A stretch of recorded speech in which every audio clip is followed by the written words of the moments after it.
the most horrific hate crime in history. My name is unimportant, as that is the way that I am untreated, that I am treated.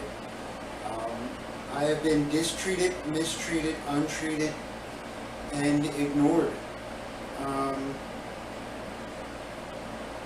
I don't know how else to put it. On 2020,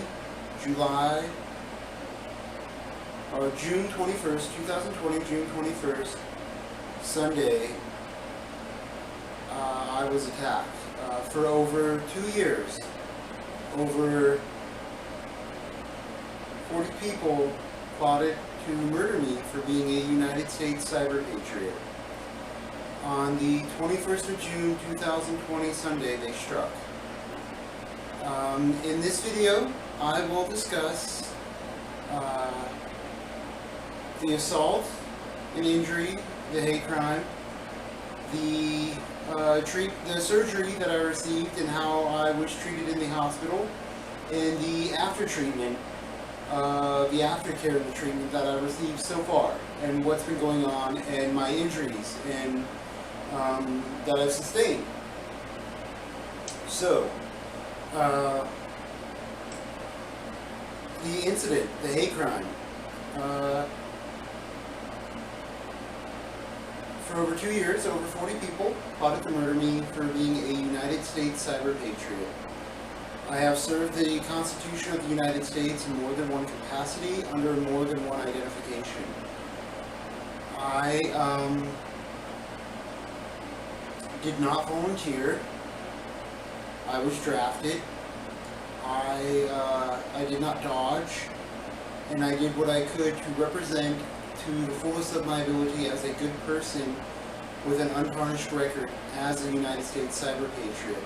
I'm also a United States Marine, and I am also a United States Golden Knight. I am the most highest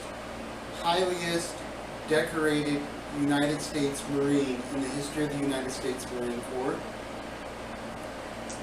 I have more confirmed classified kills than anyone else in the United States Marine Corps. Long story short, a lot of this won't make sense. I have been informed that I am disavowed. 2005, October 3rd, Monday, I was interrogated at the Pentagon. That is not what this video is about. This video is about me being the victim of the most heinous, horrific, plotted, planned hate crime in the history of history. And, so let me begin.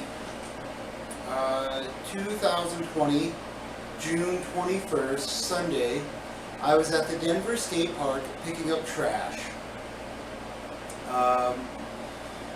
I don't remember exactly what time it started. During the day, there was a Black Lives Matter Juneteenth skate park, skate rally event for solidarity for the Black Lives Matter movement that's currently going on. I've attended numerous of those protests. I've been shot in the back of the head by terrorist traitors and insurrectionists with flashbang grenades and other devices and explosives and projectiles. I've been gassed in violation of human rights and other rights and laws and war crimes and war acts. And so I've been repeatedly targeted by insurrectionists, terrorists, and traitors.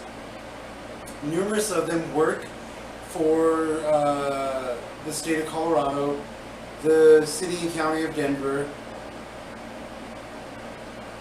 So, 2020, June 21st, Sunday, after the Black Lives Matter Juneteenth event, I started picking up trash. I was attacked by a park ranger wearing an inside-out white privilege t-shirt. For months, almost a year, maybe longer, various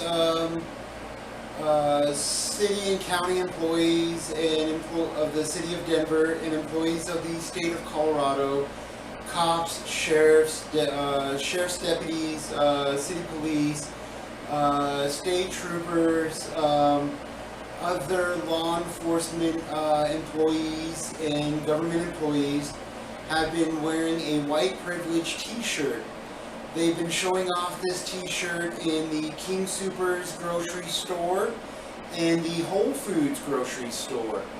They've been stalking me and basically terrorizing me and harassing me for at least 6 months prior to assaulting me. So numerous people have seen this off and on. So on the 21st of June 2020, Sunday, the park ranger of the Denver skate park, while on camera, after the main event took off, while I was picking up trash, assaulted me with a deadly weapon. Assaulted me with a bottle, a brown bottle. I believe it was a brown whiskey bottle with a white label. Hitting me in the face and the head repeatedly, all on camera, stating that it was okay to do such because he called in and had the cameras turned off and was popping it off and starting the insurrectionist hate crime against me and proving that the cameras were turned off while starting it. Later on, I have heard through reality that the cameras were turned on and mobile and panning and watching what was going on. So, when the park ranger wearing the inside out white privilege t-shirt started to attempt to murder me with a deadly weapon, I defended myself, my life, my liberty, my well-being, my pursuit of happiness, and the United States Constitution to the best of my ability. I was sworn and attacked on camera. The initial altercation prevented me from going, I guess you would say that north to 20th Street to where it was actually safer, where there weren't as many insurrectionists, terrorists, and traitors plotting and aiming for me. So, with that said, I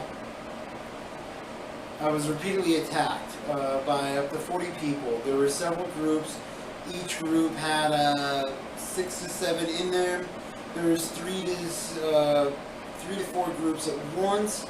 At any given time, there was a minimum of 3 groups, so at least 24 people almost at once, at one time, at the skate park. At the skate park, I was fighting for my life. I was assaulted with skateboards. Eventually, an insurrectionist came over my right shoulder, and I was stoned with rocks, and I got stoned down in a biblical manner. And then when I was brought to the ground, I was tackled, and I believe it was a female who came over my right shoulder and slit my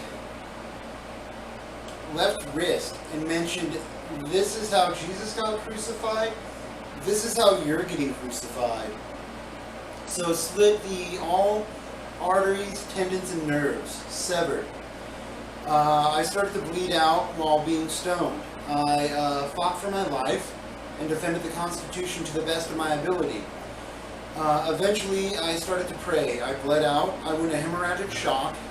That's when you twitch. I started to twitch from loss of blood.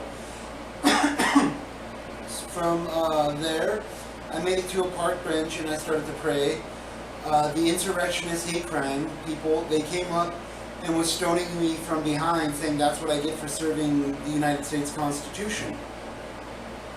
Some of them were in the Air Force, some of them police officers, deputies, city and county employees of the city of Denver, some of them employees of Denver Health. We'll be getting to that. At least one of them. I know her as Ingle. Anyways, we will check the time. We are now at 10 minutes. Hopefully this records ongoing for at least a half hour. So, Uh, I'm sitting on a park bench, bleeding out. Alrighty, it just popped over. So, yeah, I guess we'll have to somehow put these together in a full video format. Alright, so it just went 10 minutes and then it redid it. So, I gotta keep an eye on that. So, after I was sitting on the bench, praying. I was being stoned from behind, and somebody was tearing at my wound. Some female was recording it. I fought them off. I got up, and then more people attacked me, and then I made it into the road. Ultimately, I was ran over twice. Yes, technically, I was stoned down, slit open, bled out, and ran over twice. At first, they passed me, then tried getting in reverse, hit me. I managed to sit on the bumper of the car, the curb, or not the curb, the bumper, and there was a person next to me who got crushed, standing up into the car. They went forward again, then I got fell off, then they hit me. I went under it, but it was a high-center car. They came up forward. Another car came this way, crashed into me, and then the one behind me came again, and I got ran over again. I do not know how I made it to the hospital. Now we're going to get on to the treatment, to the hospital incident, alright? Oh, one of the women in the vehicles that ran me over worked at the hospital, was in charge of their mental health and social service coordinator. Yeah, think about that, yo. So we're going to get to that. So somehow, I don't know how I made it to the hospital. I wake up early morning, I guess after 4-hour surgery, and there's Ingle, okay? I wake up in a hospital. I really don't remember how I got there, but what I do remember is that I woke up, and in my mind, it was Danger Earl Robinson Danger. There was a person who was there who was responsible for injuring me, for putting me in the hospital, who was a part of a hate crime, who was part of a network of terrorists, traitors, and insurrectionists who plotted for over 2 years. There was over 40 of them, and they struck. And you wonder what? Afterwards, she went straight to work to make sure that I was okay.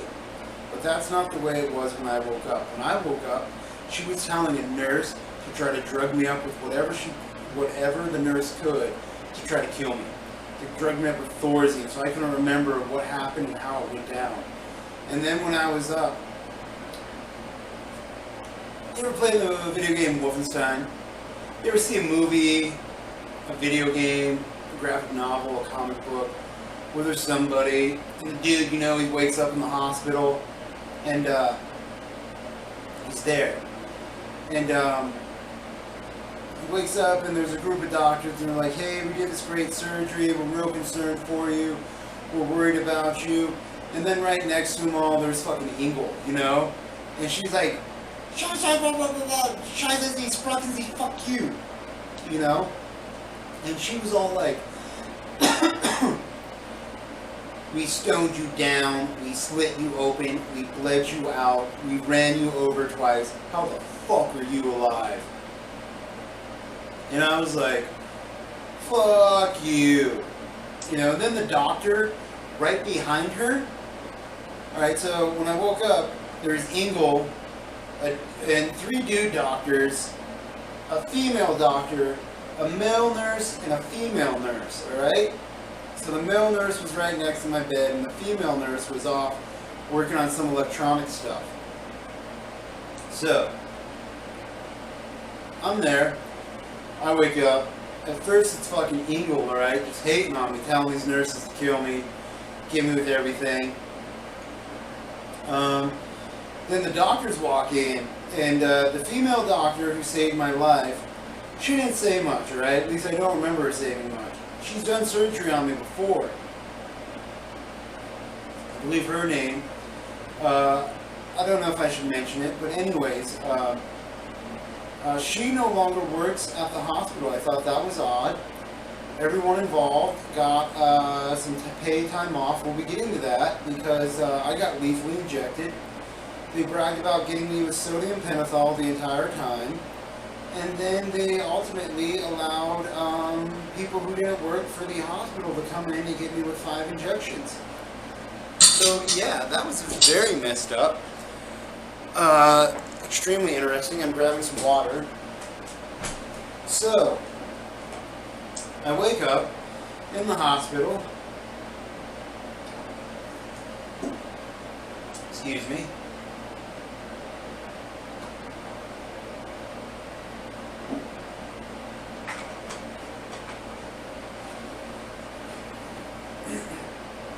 And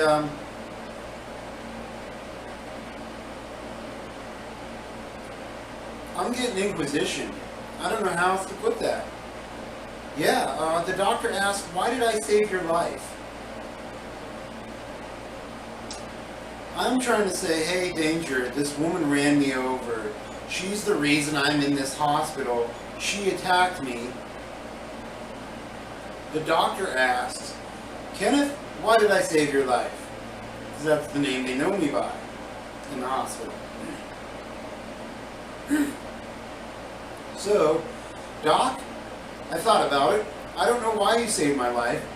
Why don't you ask the traitor, the terrorist, the insurrectionist who slit my wrist and mentioned, this is how Jesus is getting crucified, this is how you're getting crucified?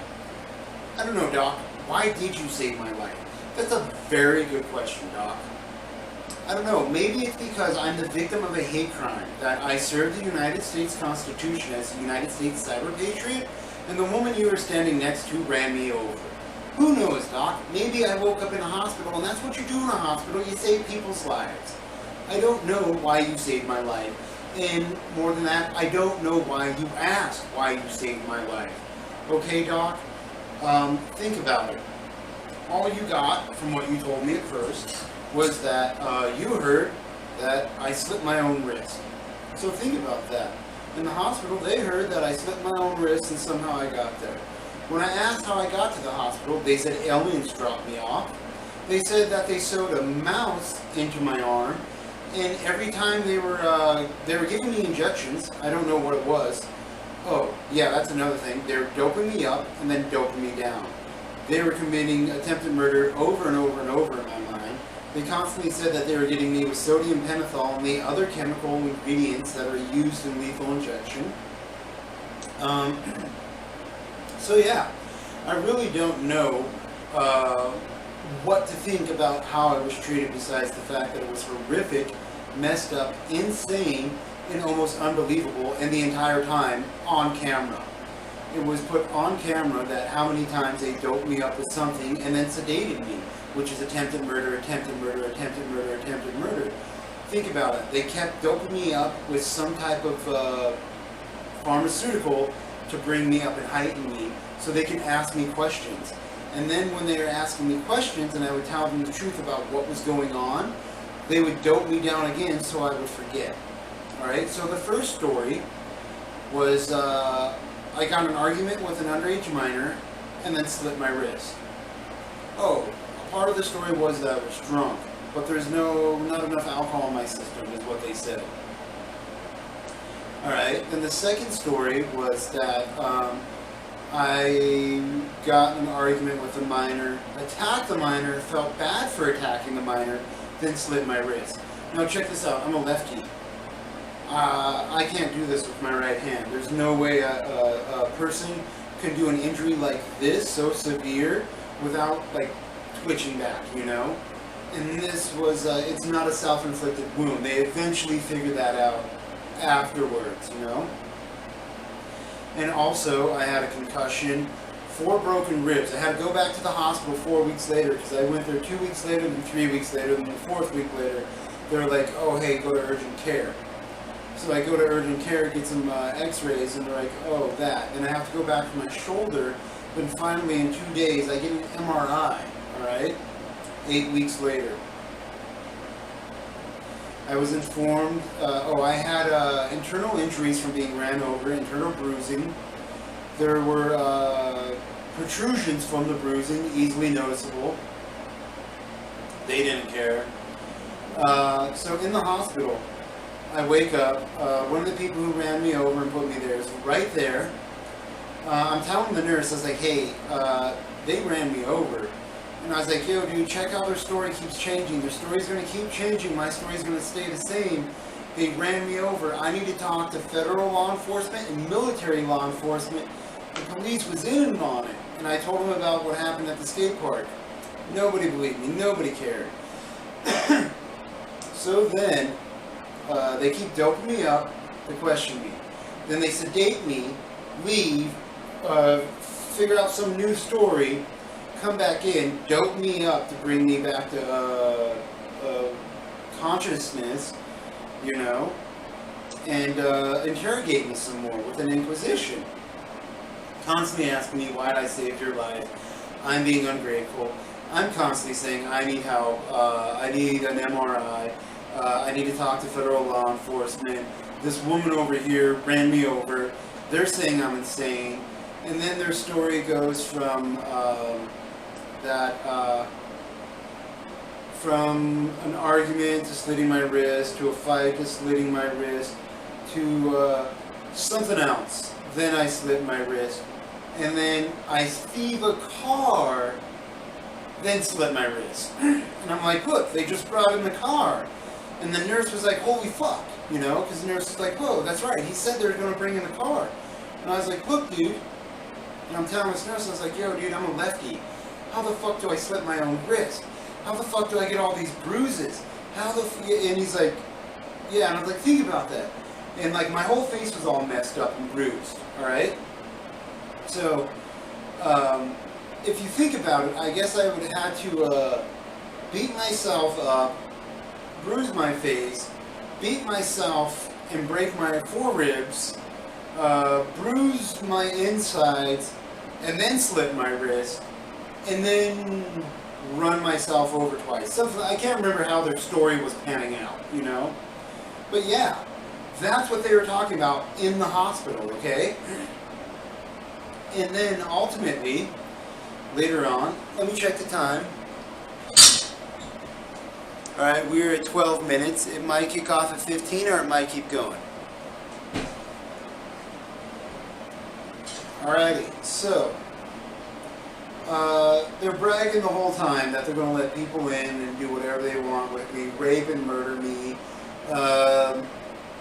do whatever they want. So they hear that I'm a good singer and that they know that there's certain drugs that they can give me a cocktail with that would actually be illegal and like an attempted murder charge. That would get me, that they think is a truth serum, is what they're telling me. And that they're going to dope me up with all the stuff to get me to sing. Because I'm a good singer is what they say. So they just start loading me up with injections, alright? So, I get all doped up and I'm loopy. I actually start singing. I start singing so fluidly and so fluently that they get scared, is what they say, and then start sedating me again. And the first set of sedation doesn't work, so they have to dope me up with enough to almost kill me to get me to be sedated. You know, so repeatedly attempted murder charges and doping me up on whatever, right? So then they leave, okay? They're not giving a fuck. They're just like, fuck you, fuck off. We don't give a fuck. And at first they were like, hey, you're going to spend 2 or 3 days in the hospital, alright? You just got out of the surgery, and that's the fact. And I was like, okay, alright, there's nothing I can do about it. They booted me out of the hospital later today, okay? Yeah, walking. They didn't give me a wheelchair. Think about that. Surgery, early morning, afternoon, I was walking out, not even a wheelchair. That's messed up. Think about that, you know? That's not protocol. Why? This is why. They're covering their ass. The entire time, they were bragging that they were going to let people in that didn't work in the hospital, to give me a lethal injection and get me on camera. So the doctor, the surgeon team, they were all wearing green, alright? The nurses, they were wearing blue. But they were wearing different uniforms, okay? So, I'm there, all by myself, on camera, in this room. I'm awake, but I can barely move from the sedation. A doctor and a nurse show up, wearing blue. Their outfits are different. They've got some stuff with them, some medical supplies. So the doctor, she sits right next to me and starts talking to me, all concerned, this, and this, about my health, my well-being, blah, blah, this, everything. Later on, the doctors and nurses in green, my surgeon team, they said they recorded everything and that the people in blue, they weren't speaking English. That's odd because I was hearing them and communicating back to them in English. So, how do I say, the doctor's right next. So, here, let's check the time again. Alright, yeah, we just started over. Alright, so the nurse in blue, she pulls up right here. I got all these IV catheters, right? The doc's talking with me. The nurse starts injecting me with stuff. Drops one of the fucking things, okay? Drops a package. It hits the floor, rolls under the bed, alright? Remember that, because I bring this up later on. The, how should we say, the doctor says something like, "You motherfucker," something like that. And the nurse is like, "This ain't my first rodeo," reaches into her pocket, bam, pulls out another one, alright? Had at least doubles or triples of each thing to get me with, okay? Like it was nothing, like she knew what was up, this wasn't her first rodeo, and she was ready to drop something to keep going and not even phase. Bam, they give me 5 injections. They tell me have a beautiful day and take off. On this little tray is a whole bunch of, not a whole bunch, but some medical supplies that they had that they left. So the doctor and nurse in blue, they leave. Later on, the doc shows up, or one of the doctors in green, he shows up. Mr. Why Did I Save Your Life? Mouthy motherfucker. Don't even know why he's there, because I guess I have no idea. But anyways, he's like, "Kenneth, what's that?" And I was like, "I don't know, the doctor and nurse brought it in." He's like, "I'm your doctor and those are your nurses." Starts talking to the nurse, like, "You bring those in?" And the nurse is like, "No, those are here." And I was like, "No, the other doctor and nurse." And he's like, "What do you mean the other doctor and nurse?" And I was like, "The ones that gave me injections. The ones in blue." And he's like, "What? Kenneth, you're crazy. The doctors wear green. The nurses wear blue." And I was like, "No, they were dressed differently in different outfits, but they're wearing blue." And he's like, "What?" So he calls in the other doctors, my actual surgeon team, I guess, whoever. So they show up, and they start talking, and I was like, "Yo, dude,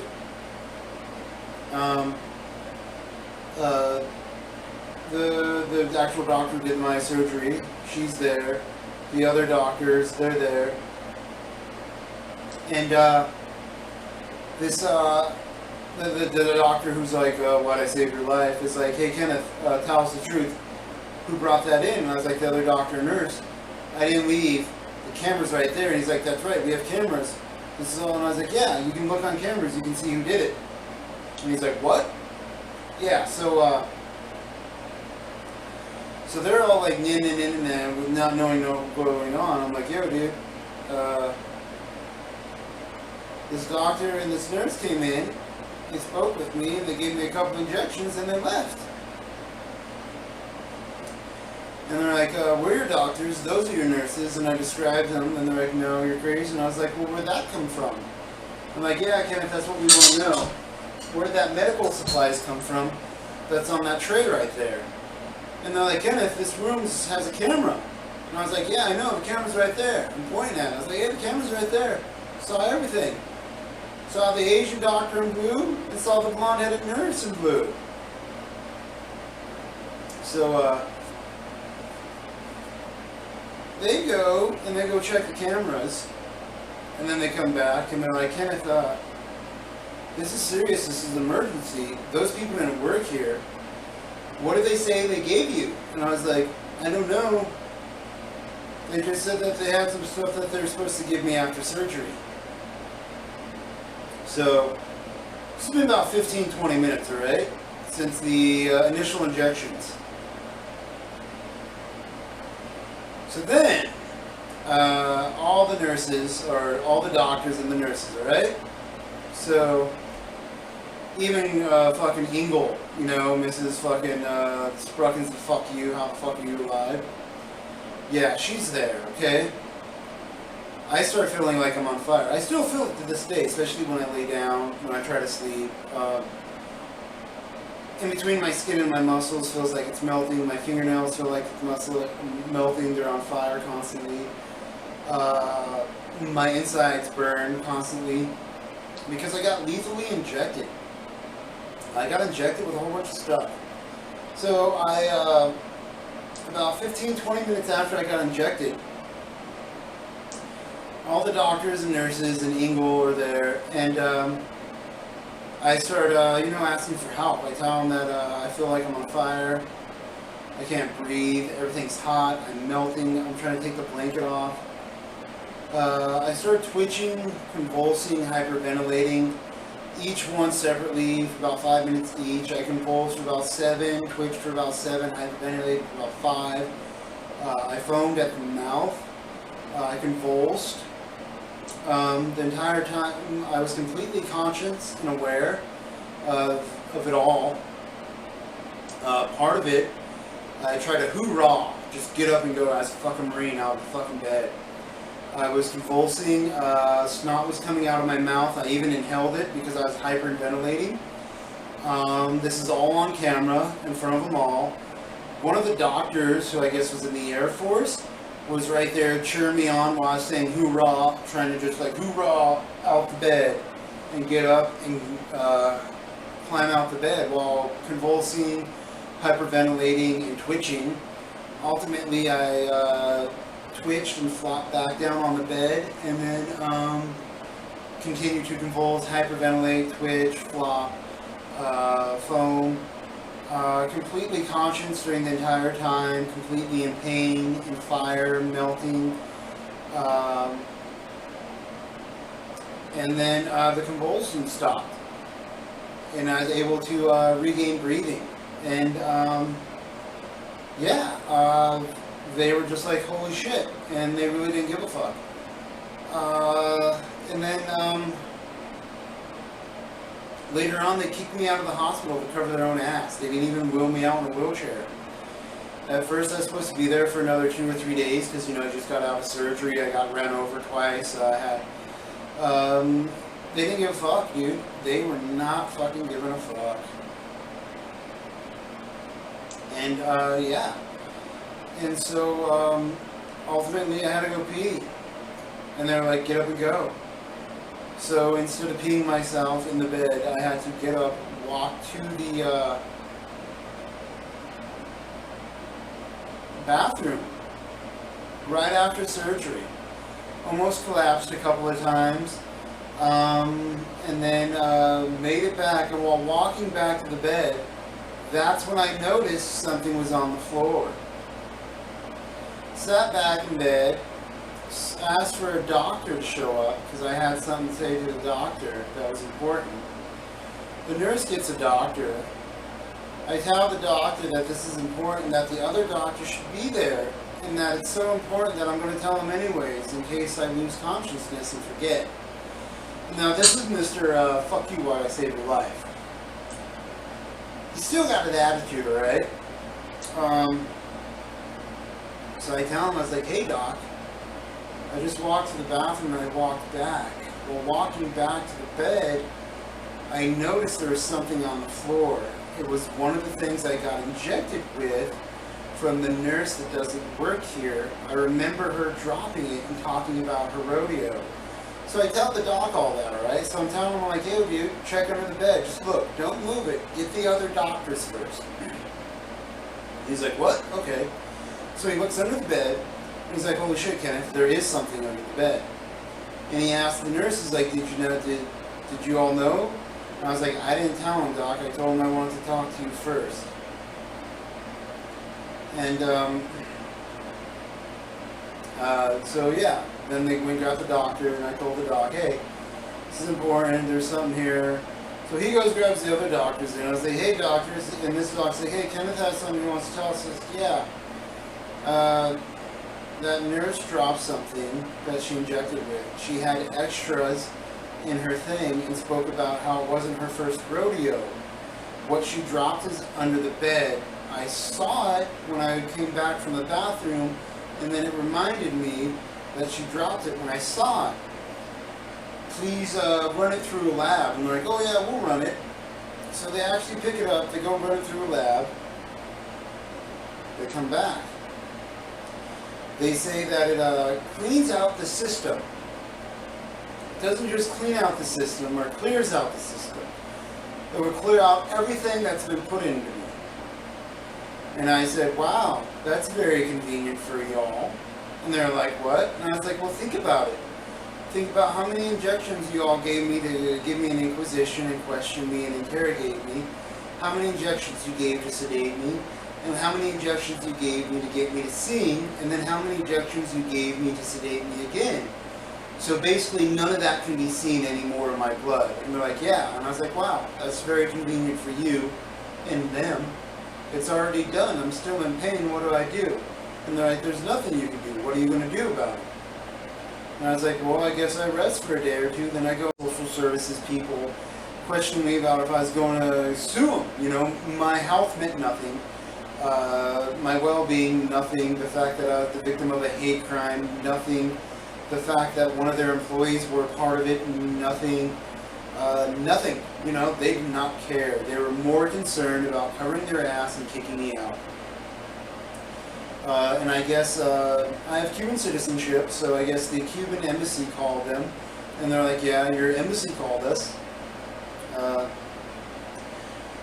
On a different note, I go to Cuba in 2 Saturdays, and I'll be there for a month. I'm going for regenerative medicine, because, yeah, my left hand is destroyed in a hate crime for protecting the United States against all threats, foreign and domestic.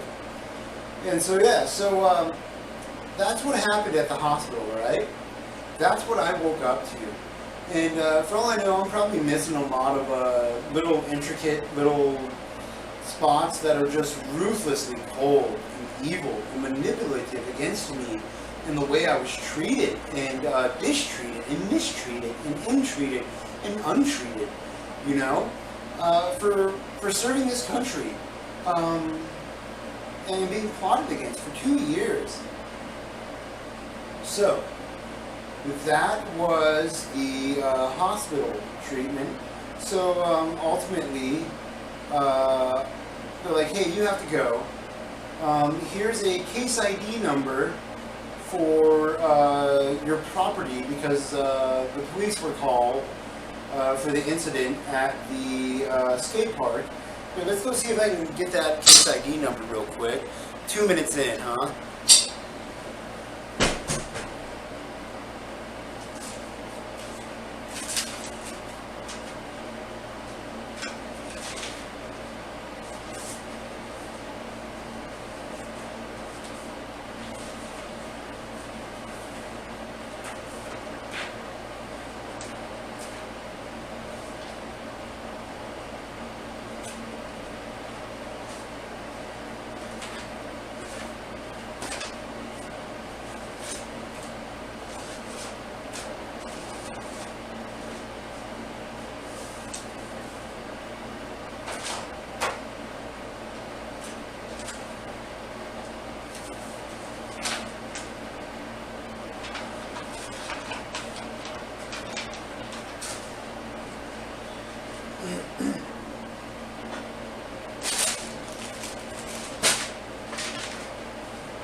was a waste of about 2 minutes because I couldn't find it. So, minute and a half, but I have it on my phone. So, give me a second.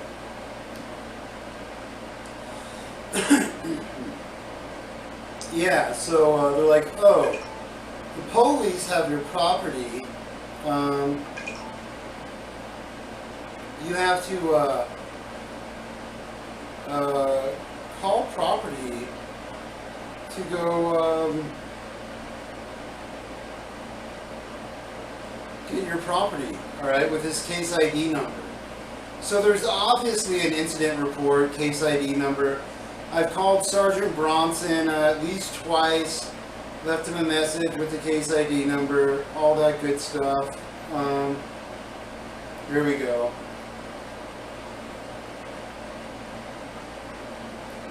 Case ID number 20-378288.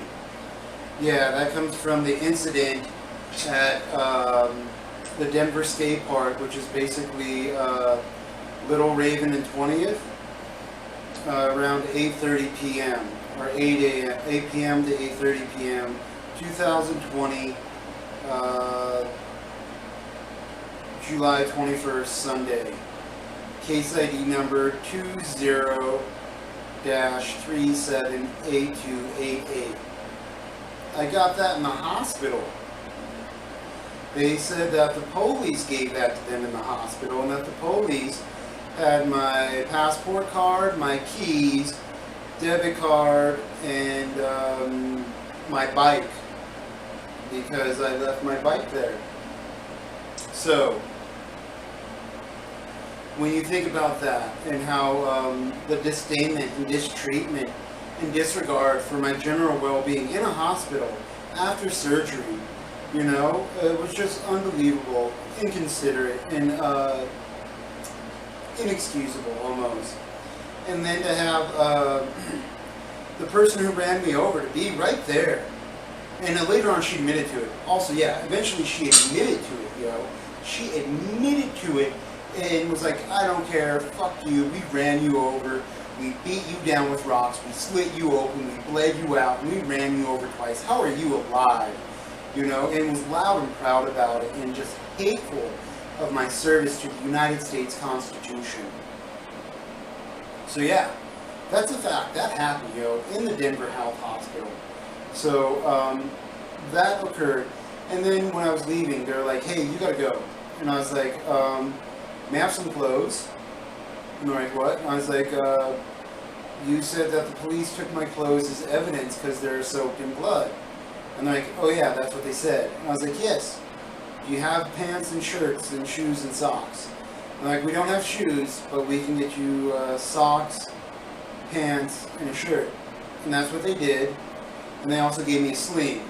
So that was very nice of them, actually. It was a nurse. It was a male nurse who saw me get lethally injected, you know, who was actually just doing his job. Like, he didn't want to be judgmental. He just wanted to be a person, I guess. Who knows? So, yeah. And then I had to, he pointed me to the elevator. He's like, yeah, you have to go that way. He wasn't allowed to walk me out, he said.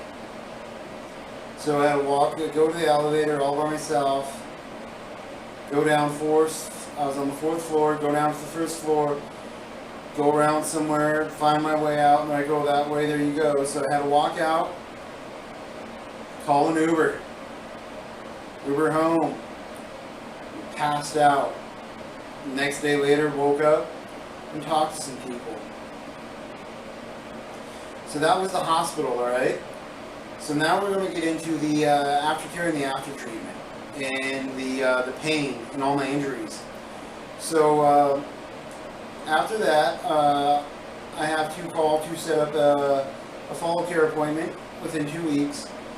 I do it, so 17 days later I have to go back to the hospital and get my cast removed and my stitches removed, 32 stitches, alright? So I'm the victim of a hate crime, okay? Whether or not this is a self-inflicted injury is irrelevant to the fact that a hospital is somewhere where you're to be treated with concern for your health. I don't know how else to put that. So I go to the occupational therapy, physical therapy, to get the cast removed, the stitches removed, and the nurse is a male nurse, basically threatening to rape me and murder me, asking me, giving good reasons why he shouldn't rape me and murder me, and rupture my surgery. That he just cut the cast off and he could twist my wrist and all my arteries, tendons, and nerves will be torn again, ruptured, because they're still in the healing process. And honestly, I reminded him that I'm associated, friends with the Pope. I've met the person who became Pope John Paul II in 2012 at the Vatican. I'm drinking with him. And I've saved his family. He thinks I'm a really good dude. So I reminded this person who was threatening me with rape and murder in a hospital that if he was Catholic or had any family Catholic members, that I could, have them excommunicated. I could have the people in the church speak with his family about his activity. And he was like, oh yeah, that's right. And then he decided, I guess, not to rupture my my surgery because in the hospital the surgeons were like, hey, don't ever come back to this hospital again. We're never going to help you again. Fuck off and kick rocks. And this nurse this time around was bragging about it and knew about it. And so I just had to deal with that, And then he didn't clean the wound at all. He didn't count any of the stitches. He's like, there's supposed to be 32. Didn't count them. Left one in.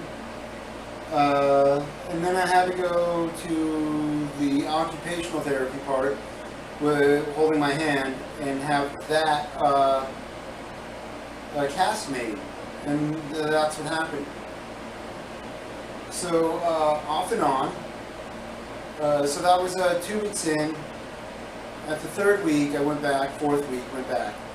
So eventually, it was no longer self-inflicted, documented as self-inflicted-ish. On the fourth week, I went to my physical therapy. Then I went to the urgent care because my ribs hurt too much, and that's when they found out that I have 4 broken ribs. And that can't be self-inflicted. The internal injuries can't be self-inflicted. But, at first I was treated as if it was self-inflicted and as if I wasn't even a person, and that wasn't very nice. And I kind of had an attitude, and that's something we'll discuss also, my behavior and my attitude, because I have a mouth. I'm a Marine. And so then, ultimately, I went and I've had numerous x-rays. I spoke to a doctor last week about my shoulder. I have an MRI upcoming in 2 days on Saturday. A week after that, the Saturday after that, I leave for Cuba on the 22nd for regenerative medicine. I'll be gone for a month. The 19th is my return flight.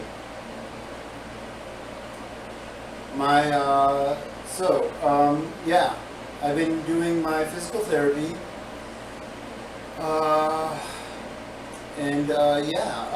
the doctor, when I told him I was ran over twice, he said he had to look at the chart because there was some discrepancy on the cause of origin, the origin of cause of origin, whatever you want to call it, nature of origin, nature of cause of my injury. And I don't know what to say about all that because, my story has not changed. I'm the victim of a hate crime. I don't understand how the hospital even got a story. Well, actually, I do understand. They got it from Ingle, the lady who ran me over, who's in charge of their mental health or social services coordinator, who basically lied about me to the doctors to hate on me due to the fact that I'm a United States cyber patriot. So there it is, in a nutshell. There's probably some that I'm missing, so there is some that I'm missing. At the skate park, I believe I killed 6 to 8 people. I injured a dozen, at least a dozen people got away. 2 to 3 people were killed, not by me. The groups separated, and I saw the other group take down 2 or 3 people. So to the best of my knowledge, 8 to 10 people died, 2 of them not by my hand. And I don't know what else to say. Please help support me. If you support America, the United States Cyber Patriot, anything I've ever done for any innocent child, please subscribe. I need 1,000 subscribers so that way I can live stream and you'll understand what's really going on in my life and the issues that I deal with. And you'll be amazed. And so also, I'm going to put in my PayPal just in case, because you know, regenerative medicine is not cheap. And please support if you'd like to. I supported all of you with my life, and if you can, please support me. If you can't help financially, at least subscribe. That's what I'm really asking for right there. So that way I can have 1,000 subscribers, so that way I can live stream, so that way you people can understand how I'm truly treated and how I truly conduct myself with reality. Thank you. De Leone Cinciano.